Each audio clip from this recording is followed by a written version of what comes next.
Get your pen and write your story all over again. And this time, learn the lessons, motivate others, and share that inspiration.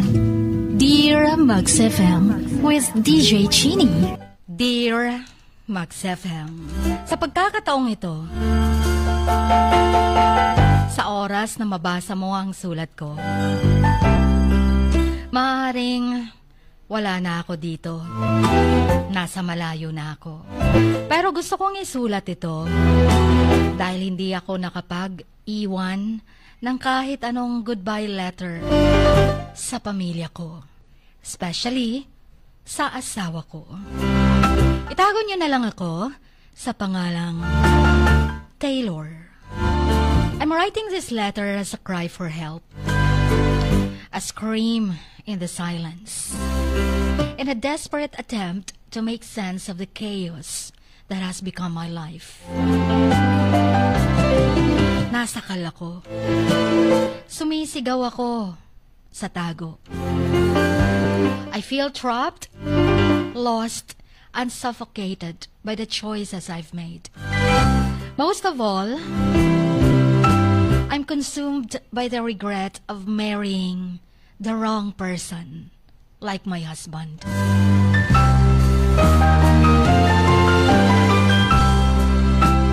Hindi ko alam kung paano ako nakarating sa puntong ito.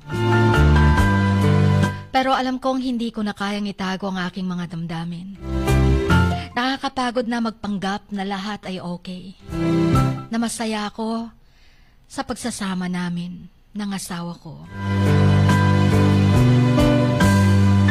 Hindi ako masaya. Yan ang totoo. Hindi ko na kayang magpanggap na mahal ko siya. Na gusto ko pa rin siya. Na masaya ako kasama siya. Ang katotohanan, nararamdaman kong naliligaw ako. Masakit man sabihin, pero nagkamali ako ng pinili ko. Nagkamali ako ng pinili dahil hindi mo ako minahal ng tunay, asawa ko. Hindi mo ako sinuportahan sa aking mga pangarap, sa aking mga hangarin. Hindi mo ako ginawang masaya. I think back to the person I used to be. Yung dating ako, yung full of life, full of hope, full of dreams. But now, I'm just a shadow of that person. The fire that once burned within me has dwindled to a faint spark, barely visible in the darkness.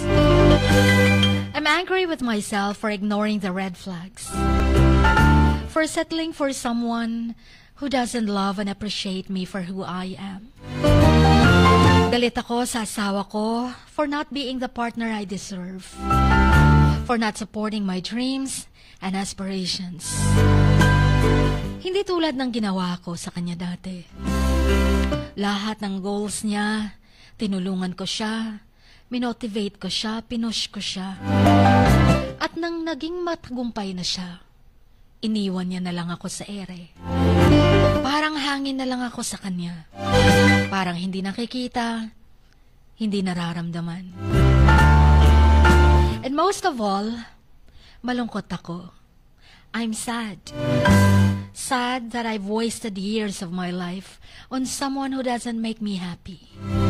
Sad that I've lost touch with the things that bring me joy. Sad that I've become a stranger to myself. Aminin man namin sa hindi. Wala nang spark. Wala nang love. Wala nang init ng pagmamahalan. Pilitin man namin, ni hindi na nga kami nagsasama sa kama. Ni hindi niya makuhang magsiping sa akin. May iba na ba? O sadyang na-fall out of love na? Dahil ako din, malamig na sa kanya.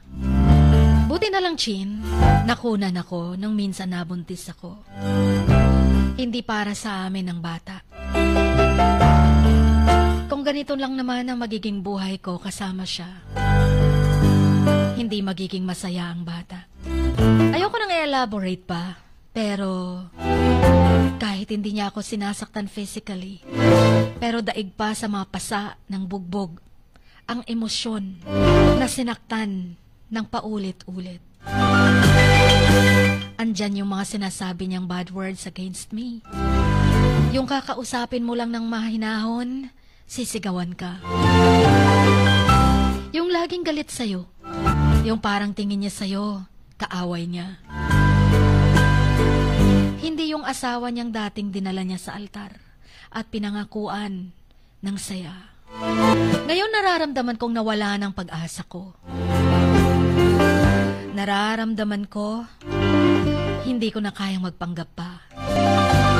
Kailangan kong maging tapat sa sarili ko.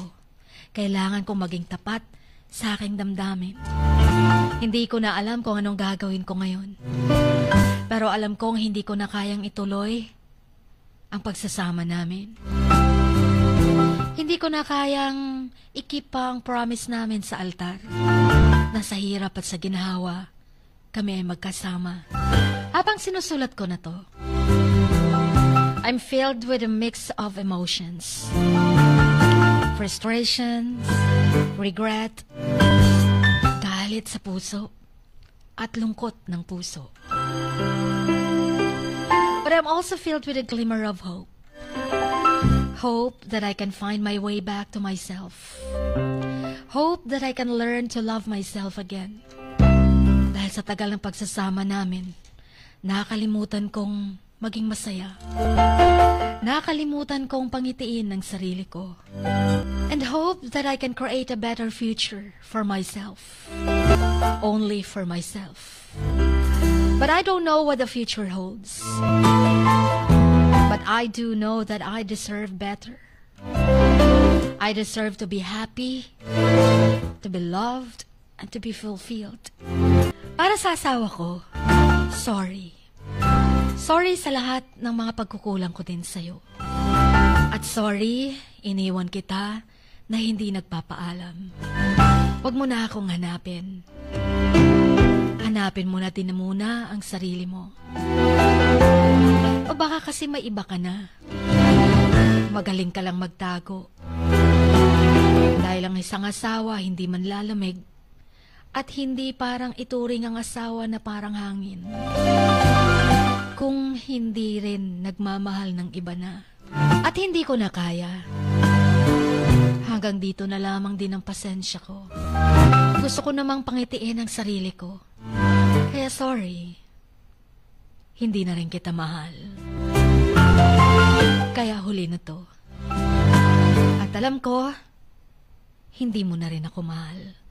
Dahil nararamdaman ko. Chin, hanggang dito na lamang.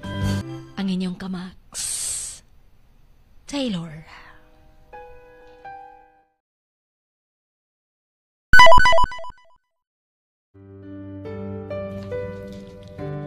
Sa bawat pagluha mo, may nakatagong kwento.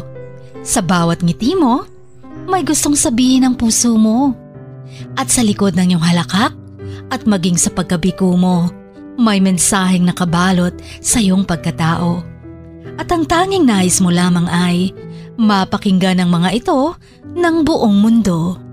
Dear Max FM with DJ Chini. Life has got all those twists and turns. Stand up for what you believe in. What lies behind you and what lies in front of you pales in comparison to what lies inside of you. Dear Max FM with DJ Chini. Sabi nga nila, ang pagsusulat kapag masyado mong diniinan hanggang sa susunod na pahina ay nagmamarka. Katulad ng pagmamahal, kapag masyado mong ibinigay ang lahat, yung sakit na gawa ng nakaraan, dala pa rin hanggang kasalukuyan. Dear Max FM, you own your story and you are the author of your own book of life. Don't let others write your script, but let others hear your story and make them inspired.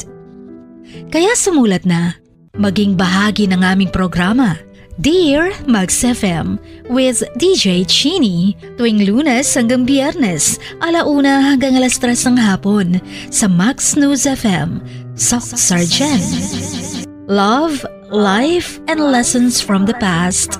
Only at Dear Mugs FM with DJ Chin.